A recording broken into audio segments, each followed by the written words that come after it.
देखो, कृष्ण जी ने एक बात कही है कि जो होने वाला है वो अवश्य होता है, और जो नहीं होने वाला वो कभी नहीं होता। और ऐसा निश्चय जिसकी बुद्धि में है वो कभी दुखी हो ही नहीं सकता। और वैसे भी देखो, केवल कर्म हमारे हाथ में है, उसका परिणाम हमारे हाथ में नहीं है। जिंदगी खेलती भी उसी के साथ है जो खिलाड़ी बेहतरीन होता है।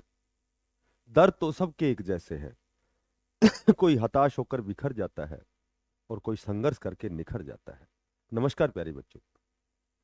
देखो, बहुत अच्छी लेटेस्ट, बहुत ही बढ़िया न्यूज है।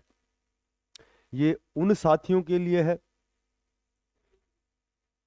जो केवल लगातार यही सोचते रहते हैं कि हमने हमने हमने बहुत ज़्यादा समय जाया किया। हमने हमने 2 साल का जेवीटी का डिप्लोमा किया, हमने बीएड की, मास्टर डिग्री, पीएचडी, एमफिल, लेकिन हमने बहुत अच्छा प्रयास भी किया और हमें सफलता नहीं मिली।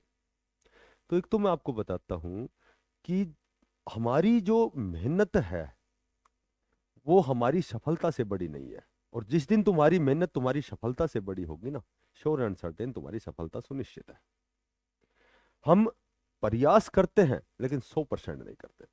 और जब तक 100% प्रयास नहीं करोगे तब तक सफलता नहीं मिलेगी।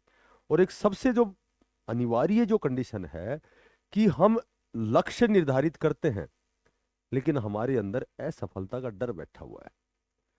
और जब आपका जो लक्ष्य है आपकी असफलता के डर से बड़ा होगा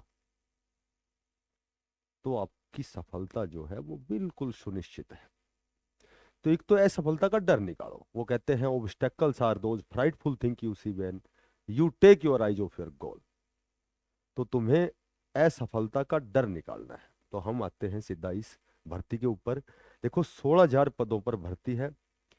और ये जो भर्ती है ये ना तो HSSC की है, ना HPSC की है, ना DSSB की है, ना KVS की है, ना ये चंडीगढ़ शिक्षा विभाग की है।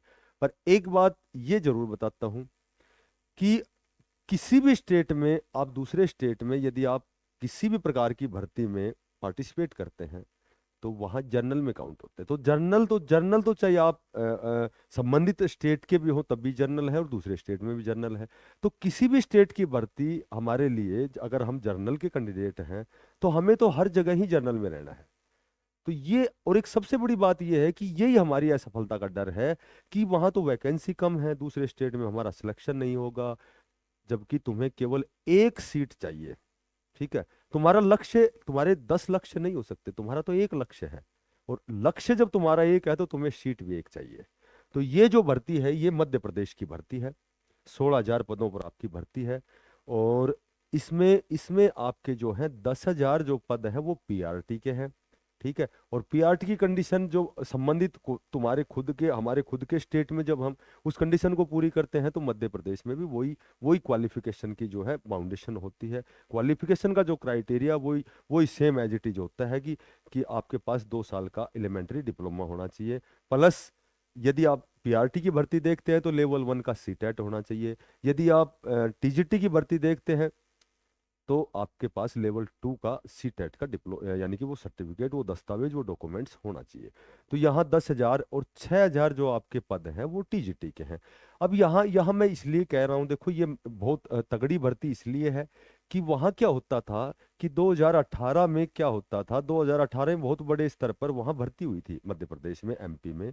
तो वहाँ क्या हुआ था कि वहाँ केवल जो एमपी का जो टेट है, टीचर एलिजिबिलिटी जो टेस्ट है, केवल इसी बेस पर वो भर्ती हुई थी 2018 में। उसके बाद में क्या हुआ कि टीचर एलिजिबिलिटी टेस्ट पास करो और प्लस जो आपका जो चयन प्रक्रिया परीक्षा है वो अलग से और होती है। जैसे हर जगह कहीं स्क्रीनिंग एग्जाम बोलते हैं, कहीं चयन परीक्षा बोलते हैं। तो यहाँ क्या हो गया कि फिलहाल जो भर्ती, जो आपका नोटिफिकेशन, सॉरी, जो जो जो जो एमपी में जो टेट का नोटिफिकेशन आएगा वो जुलाई में आएगा। ठीक है, और अब क्या हो गया कि वहां आप चाहे पीआरटी की भर्ती में अपने आप को सिद्ध करना चाहते हैं या टीजीटी में, वो तो आप अपने हिसाब से कंसर्न जो भी आपका होगा, तो वहां केवल टेट के आधार पर ही सिलेक्शन होगा। वहां जो जो आपकी चयन परीक्षा है उसको रद्द कर दिया गया है। केवल वहां एक अच्छी जो जानकारी वो ये है कि केवल टेट में आपका जो स्कोर है वो आपकी आपकी जो क्वालिफिकेशन को, आपकी अर्हता को, आपकी योग्यता को सिद्ध करेगा। ठीक है। तो वहाँ मध्य प्रदेश में टेट कब होगा? वो होगा आपका जुलाई में नोटिफिकेशन आएगा, संभवतः अगस्त में आपका एग्जाम हो सकता है, सितंबर में। और ये जो एक टेट का मात्र एक एग्जाम है, ये आपकी चयन प्रक्रिया में और आपकी जो योग्यता है उसको सिद्ध करेगा। कहने का मेरा मतलब ये है कि वहाँ केवल एक ही एग्जाम से ही वहाँ सिलेक्शन होगा, और अदर स्टेट हमेशा जर्नल में काउंट होता है। और ये जो टेट टेट की जो कंडीशन है, ये जो वहाँ जब एमपी टेट जब आप पास करेंगे, तो ये टेट की जो जो इसका जो बाउंडेशन है वो 2 साल का है। यानी कि 2 साल तक वो टेट की इसी सर्टिफिकेट से जो भी भर्तियां होंगी वो इसी टेट के बेस पर होंगी। ठीक है। और उसके बाद में दोबारा से टेट करना पड़ेगा, या फिर अपने अंकों का सुधार करने के लिए आप जी अगले साल भी दे सकते हैं। ठीक है। तो अच्छा, निजी संस्थान में भी यदि एमपी में एक और नियम बनाया है, यदि निजी संस्थान में भी यदि कोई अध्यापन करना चाहता है, तो उसे भी एमपी का जो टेट है, टीचर एलिजिबिलिटी टेस्ट है, वो पास करना पड़ेगा। अब यहाँ एमपी टेट का मतलब है, एमपी टेट का मतलब है कि आपको केवल उसमें वो बाउंडेशन तो नहीं है कि भाई आपके 60% आने चाहिए, 150। देखो वहाँ क्या होता है कि पीआरटी का जो टेट होता है, पीआरटी का होता है और एक टीजीटी का होता है।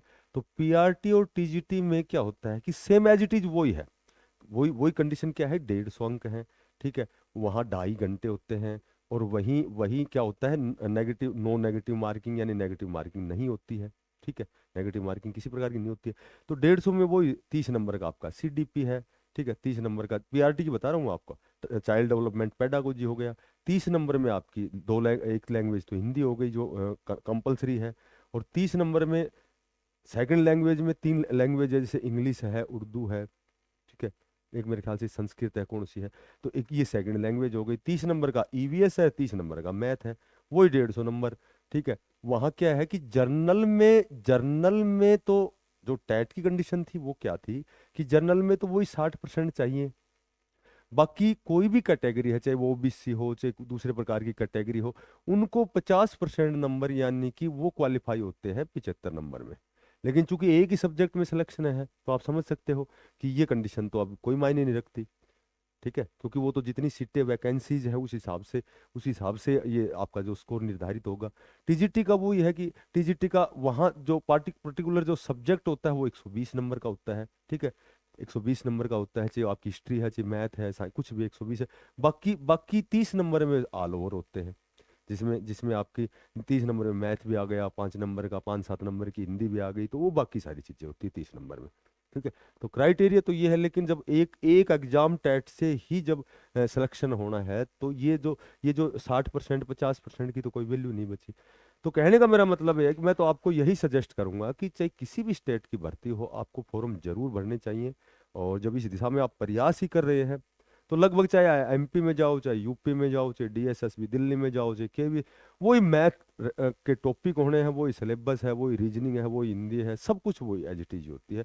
कुछ एक फर्क स्टेट की जीके का पड़ता है, जो 2 4 5 नंबर का पड़ता है, बहुत ज्यादा वो उसमें भी फर्क नहीं पड़ता है। क्योंकि हमारे हरियाणा में अदर स्टेट के कितने कैंडिडेट ए और बी जो ग्रुप है, उनमें बहुत से ऐसे अदर स्टेट के कैंडिडेट हैं।